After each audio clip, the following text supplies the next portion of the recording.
చూడండి, ఇక్కడ మన మొదటి ప్రశ్న నెంబర్ 191. ప్రత్యేక తెలంగాణ అంశంపై శ్రీకృష్ణ కమిటీ ఎప్పుడు ఏర్పాటు చేశారు? దీనికి 4 ఆప్షన్లిచ్చారు.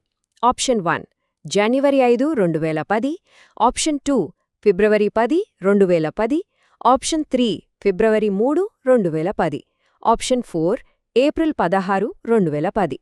ఇందులో కరెక్ట్ డేట్ ఏదయ్యుంటుందో ఊహించండి. సరే, ఆన్సర్ చూద్దాం. దీనికి సరైన సమాధానం ఆప్షన్ 3 అంటే ఫిబ్రవరి 3, 2010. ఇక్కడ మనం గుర్తుపెట్టుకోవాల్సిన మెయిన్ పాయింట్ ఏంటంటే ప్రత్యేక రాష్ట్ర డిమాండ్లను తటస్థంగా చాలా నిశితంగా పరిశీలించడానికి కేంద్ర ప్రభుత్వం జస్టిస్ బిఎన్ శ్రీకృష్ణ గారి అధ్యక్షతన ఈ కమిటీని వేసింది. మిగతా తేదీలు కూడా 2010లోనివే ఇచ్చి కొంచెం కన్ఫ్యూజ్ చేసినా మనం మాత్రం అఫీషియల్గా కమిటీ ఫామ్ అయిన ఫిబ్రవరి 3నే గుర్తుపెట్టుకోవాలి. రాష్ట్ర విభజన ప్రక్రియలో ఇది చాలా కీలకమైన అడుగు. ఇక్కడ మనకు వచ్చే ఒక చిన్న డౌట్ ఏంటంటే, ఒక పక్క రాష్ట్రంలో అంత రాజకీయ అలజడి జరుగుతుంటే మరి సాధారణ పాలన ఎలా కొనసాగింది? అడ్మినిస్ట్రేషన్ ఆగిపోయిందా అంటే అస్సల్లేదు. ఆ అనిశ్చితి మధ్యలో కూడా సాధారణ ప్రజల కోసం కొన్ని భలే వినూత్నమైన పథకాలొచ్చాయి. అవేంటో ఇప్పుడు చూద్దాం. ప్రశ్న నెంబర్ 192. ఇదైతే చాలా ఈజీ ప్రశ్న. సులభంగా వేగంగా అనే ట్యాగ్లైన్తో మీ సేవ పథకాన్ని ముఖ్యమంత్రి కిరణ్ కుమార్ రెడ్డి ఎప్పుడు ప్రారంభించారు? Option 1 November 14, 2011, option 2 April 24, 2011, option 3 November 4, 2011, option 4 October 2, 2011. దీనికి సరైన సమాధానం ఆప్షన్ 3 నవంబర్ 4, 2011. ఈ యొక్క ప్రశ్నలోనే మనకు ఎన్నో కీ పాయింట్స్ కవర్ అయిపోయాయి. గమనించారా? ఈ పథకాన్ని తీసుకొచ్చిందెవరంటే అప్పటి ముఖ్యమంత్రి కిరణ్ కుమార్ రెడ్డి గారు. దీని ట్యాగ్లైన్ ఏంటి? సులభంగా వేగంగా. ప్రభుత్వ సేవలను పౌరులకు ఎలక్ట్రానిక్ పద్ధతిలో ఎలాంటి అవినీతి లేకుండా స్పీడ్గా అందించాలన్నదే దీని మెయిన్ టార్గెట్. గవర్నెన్స్లో ఇదొక గేమ్ చేంజర్ అని చెప్పొచ్చు. ఇదంతా బాగానే ఉంది. పరిపాలన ఇలా సాగుతున్న టైంలోనే రాష్ట్ర విభజన ప్రక్రియ ఊపందుకుంది.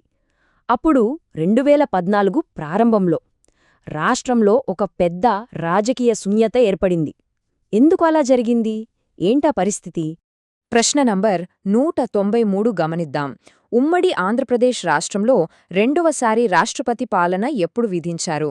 ఆప్షన్ 1 మార్చ్ 1, 2014, ఆప్షన్ 2 ఫిబ్రవరి 21, 2014, ఆప్షన్ 3 మార్చ్ 4, 2014, ఆప్షన్ 4 ఫిబ్రవరి 28, 2014.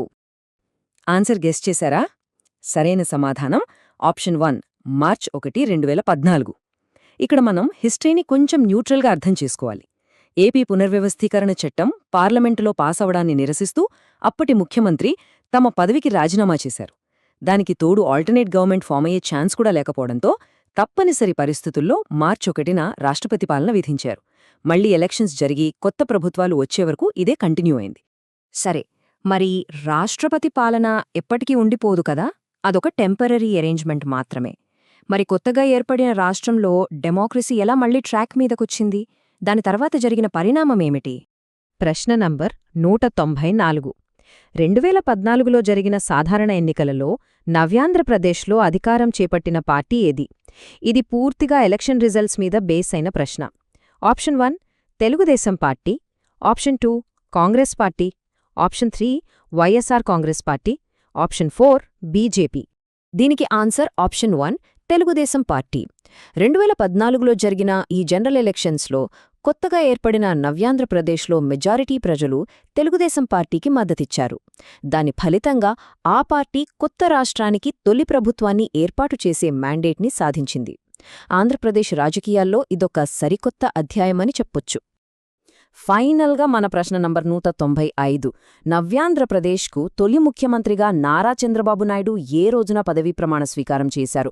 ఆప్షన్స్ చూస్తే అన్నీ 2014 జూన్ నెలలోనివే ఇచ్చారు. జాగ్రత్తగా గమనించండి. Option 1 June 2, option 2 June 1, option 3 June 8, option 4 June 12. ఇక్కడ మనం అస్సలు కన్ఫ్యూజ్ అవ్వద్దు. ఎందుకంటే జూన్ 2న అధికారికంగా 2 రాష్ట్రాలు ఏర్పడ్డాయి, కరెక్టే. కానీ నవ్యాంధ్రప్రదేశ్కు తొలి ముఖ్యమంత్రిగా శ్రీ నారా చంద్రబాబు నాయుడు గారు ప్రమాణ స్వీకారం చేసింది మాత్రం జూన్ 8న. కాబట్టి ఆప్షన్ 3 అనేది కరెక్ట్ ఆన్సర్.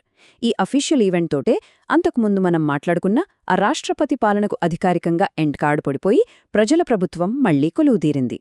సో ఇప్పటిదాకా మనం చూసిన ఈ జర్నీని ఒకసారి ఫాస్ట్గా రీక్యాప్ చేసుకుందామా? ఫిబ్రవరి 2010లో ఏమో శ్రీకృష్ణ కమిటీ వచ్చింది. ఆ తరువాత నవంబర్ 2011కొచ్చేసరికి పబ్లిక్ సర్వీసెస్ కోసం మీ సేవ లాంచ్ అయింది. కట్ చేస్తే మార్చ్ 2014లో పొలిటికల్ క్రైసిస్ వల్ల రాష్ట్రపతి పాలన. ఆ వెంటనే మే 2014లో జనరల్ ఎలక్షన్స్, ఫైనల్గా జూన్ 8న ఫస్ట్ సీఎం ప్రమాణ స్వీకారంతో నవ్యాంధ్రప్రదేశ్ ప్రయాణం మొదలైంది. చూసారా, ఈవెంట్స్ అన్నీ ఒకదానికొకటి ఎలా కనెక్ట్ అయ్యున్నాయో?